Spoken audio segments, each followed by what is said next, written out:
बोलो कृष्ण कन्हैया लाल की जय। बोलो राधे रानी की जय। बोलो राम लखन जान की जय।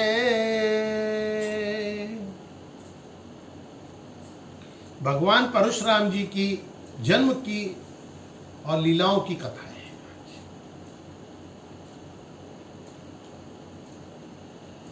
राजा पुरुरवा के ही कुल में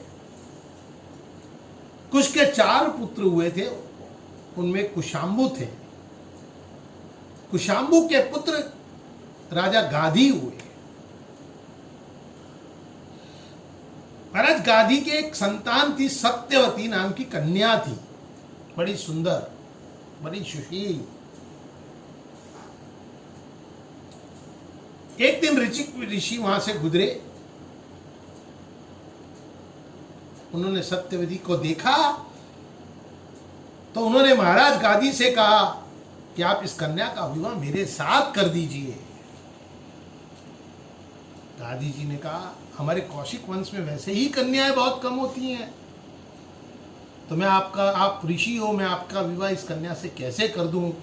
तो उन्होंने टालने के लिए क्या किया, कहा एक काम करिए महाराज, मुझे 1000 श्वेत घोड़े ला दीजिए जिनके कान श्याम वर्ण के हो। उन्होंने सोचा ना तो ये घोड़े लाएगा, ना विवाह होगा, ना मेरी बात भी जाएगी। लेकिन ऋचिक ऋषि वरुण के पास जाकर वो 1000 घोड़े वैसे ले आए। तो ऋचिक मुनि और सत्यवती का विवाह हो गया। गादी के भी कोई संतान नहीं थी। दोनों ने प्रार्थना की तो ऋचिक ऋषि ने 2 औषधियां बनाई, चुरू भी कहते हैं उसे। तो 2 औषधियां बनाई तो उन्होंने अपनी पत्नी से कहा, सत्यवती एक चुरू में जो तेरा है ये, इससे तुझे संत धर्मात्मा वेदों का ज्ञाता होगा पुत्र, और तेरे पिताजी को क्षत्रिय पुत्र होगा, बलवान क्षत्रिय पुत्र होगा। लेकिन चुरू बदल गए। कहते ना कोई लाख करे चतुराई, कर्म का लेख मिटे नहीं। भाई तो गलती से बदल गया या जो भी हुआ, लेकिन बदल गया। जब वह दोनों गर्भवती हुई तो ऋचिक ऋषि ने देखा तो उनको ज्ञान हो गया कि चुरू बदल गए हैं। तो उन्होंने अपनी पत्नी से कहा, अरे भाग्यवान, ये क्या कर दिया तुमने, अब तुमको क्षत्रिय पुत्र होगा और तुम्हारी माता को धर्मज्ञ पुत्र होगा। वो घबरा गई। उन्होंने महाराज को हाथ जोड़े, हे प्रभु ऐसा ना हो, मुझे तो धर्मज्ञ तपस्वी पुत्र चाहिए, वेदों का ज्ञाता पुत्र चाहिए। तो उन्होंने कहा ठीक है, तुम्हारे पुत्र तो नहीं, लेकिन बात तो मेरी झूठी हो नहीं सकती, तो तुम्हारे को तुम्हारा पौत्र ऐसा होगा जो क्षत्रियों का नाश कर डालेगा। तो गादी जी को तो विश्वामित्र हुए और सत्यवती को जमदग्नि ऋषि हुए। जमदग्नि ऋषि भी बहुत ज्ञाता धर्मज्ञ थे, बड़े शांत प्रिय थे। एक रेणु ऋषि थे, उनकी पुत्री रेणुका थी। उससे जमदग्नि ऋषि का विवाह हुआ। उनको एक पुत्र हुआ जिसका नाम राम था, जिसको हम परशुराम कहते हैं। परशुराम जी बहुत तेजस्वी हुए। उन्होंने भगवान शंकर की बड़ी तपस्या की, घोर तपस्या करी। घोर तपस्या करने से भगवान शंकर उन पे प्रसन्न हो गए। उनको एक फरसा दिया, धनुष दिया और कई अस्त्र शस्त्र दिए, दिव्य अस्त्र। इसलिए वो फरसा मिलने से उनका नाम परशुराम हो गया।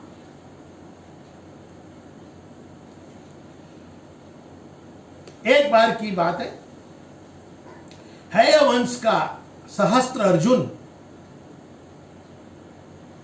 उनके वन के पास से गुजरा तो ऋषि ने जमदग्नि ऋषि ने उनकी बहुत आव भगत की, क्योंकि उनके पास एक गाय थी,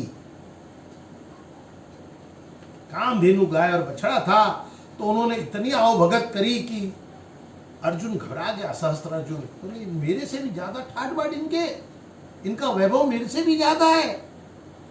उसका मन आया कि इनको उन्होंने उससे पूछा नहीं, चोरी करूं। तो उन्होंने वो गाय और बछड़ा चोरी कर लिया।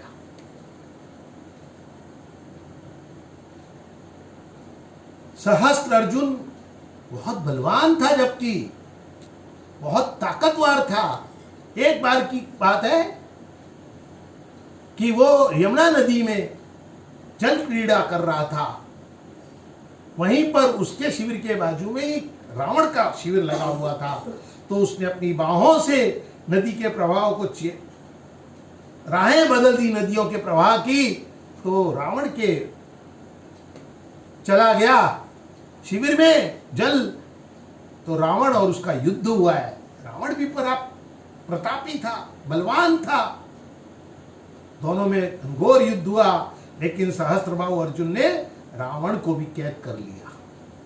तो ऐसा सहस्त्रबाहु अर्जुन था, तो वो चुरा कर ले गया।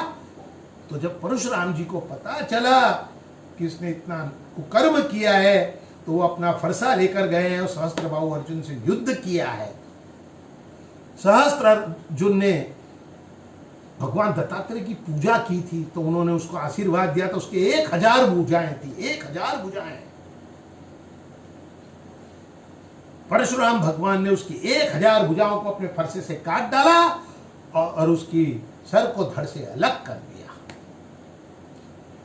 जब वो घर आए तो उनके पिता ने कहा, बेटा तुमने क्षत्रिय को का वध किया है, हम ब्राह्मणों के लिए शोभा नहीं देता।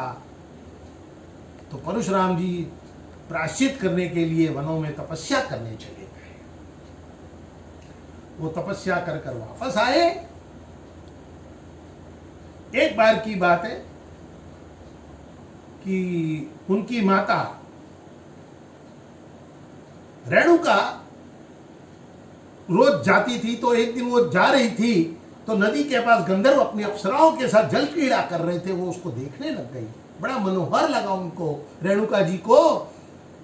वो प्रसन्न चित्त से देखने लग गई। उन्हें ध्यान ही नहीं रहा कि मेरे पति को यज्ञ करना है, तब पूजा करनी है। समय व्यतीत हो गया। जब वो घर पर आई और उन्होंने अपने पति को बताया, तो पति को बड़ा क्रोध आया ऋषि को। उन्होंने सभी बच्चों से कहा कि अपनी माँ को मार डालो। सब बच्चों ने हाथ जोड़ के खड़े हो गए। तब परशुराम जी से उन्होंने कहा, क्योंकि उनके 4 पुत्र थे जमदग्नि ऋषि के, तो 3 पुत्रों ने मना कर दिया। तो परशुराम जी ने अपनी माँ का सर काट डाला, धड़ से अलग कर दिया और तीनों भाइयों को भी मार दिया। ऋषि बड़े प्रसन्न हो गए, बोले पुत्र वरदान मांगो। तो परशुराम जी तो जानते थे कि मेरे पिताजी बड़े तपस्वी हैं, बड़े ज्ञानी हैं, इसलिए उन्होंने कहा, पिताजी माता जी को और मेरे तीनों भाइयों को जीवित कर दो। ऋषि बड़े प्रसन्न हुए, उन्होंने तथास्तु कहा। लेकिन बोले एक बात ध्यान रखना पिताजी, इनको ये याद न रहे कि मैंने इनका सर काटा है, माँ का और मेरे भाइयों का। उन्होंने अपनी पत्नी को और तीनों बच्चों को भी जीवित कर दिया। अब है वंश के ये जो सहस्त्र अर्जुन के पुत्र थे, बड़े दुखी थे, बड़े व्याकुल थे कि किसी भी तरह हम बदला लें अपना। एक दिन परशुराम जी कहीं बाहर गए हुए थे, तो वो आए उनके आश्रम में, और जमदग्नि ऋषि बड़े तप में थे, लीन थे, प्रभु के दर्शनों के लिए बड़े तपस्या में लीन थे, समाधि में लीन थे। उसी वक्त वो उसका सर काट कर अपने यहाँ साथ ले गए। रेणुका जी बहुत चिल्लाई, लेकिन वो नहीं माने। तब उन्होंने परशुराम जी को पुकारा। परशुराम जी आए, सब बात समझने के बाद वो अपना फरसा लेकर चल दिए और उन्होंने उनके सारे पुत्रों को काट काट कर ढेर कर दिया, पर्वत के पर्वत बना दिए। रक्त की धाराएं बह गई हैं कुरुक्षेत्र।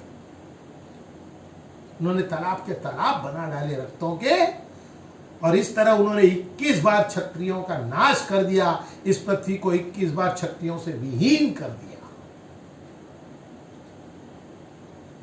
परशुराम जी बड़े शक्तिशाली थे। फिर वो अपने पिताजी का सर लाए, धड़ से जोड़ा लेकिन उनकी माँ ने भी प्राण त्याग दिए, दोनों का संस्कार किया है। परशुराम जी की कई लीला है। परशुराम जी भगवान राम के समय भी एक बार सीता जी का स्वयंवर हो रहा था और रामचंद्र जी ने धनुष तोड़ा है। जैसे ही रामचंद्र जी ने धनुष तोड़ा,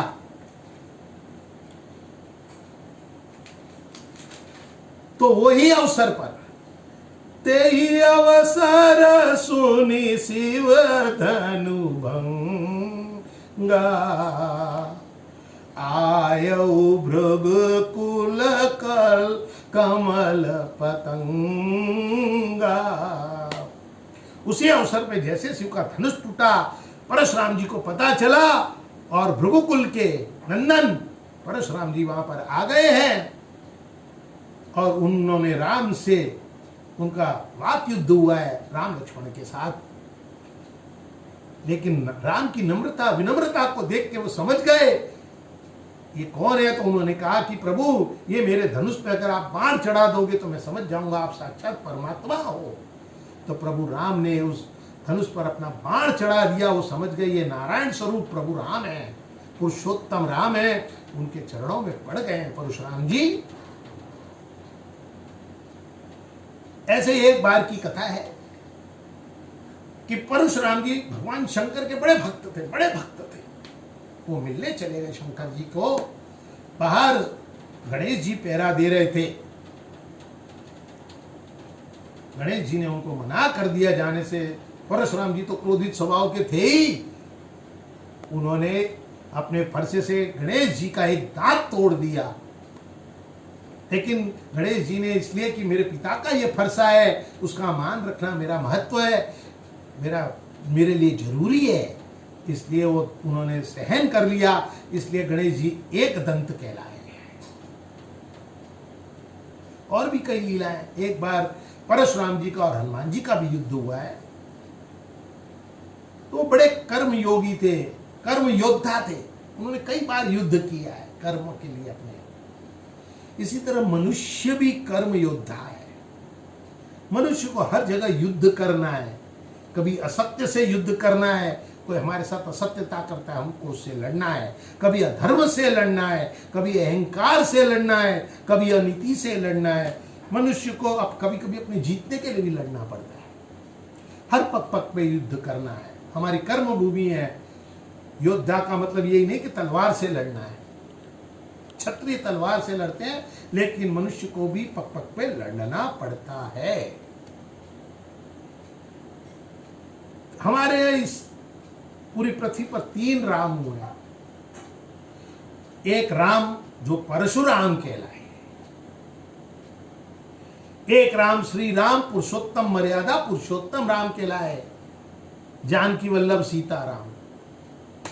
और एक राम थे बलराम, जो बलों के धाम थे, कृष्ण जी के बड़े भाई बलराम कहलाए हैं। तो ये पृथ्वी राम के नाम की महिमा है। इधर पृथ्वी पे 3 रामों का अवतार हुआ है। बोलो रामचंद्र भगवान की जय, बोलो परशुराम भगवान की जय।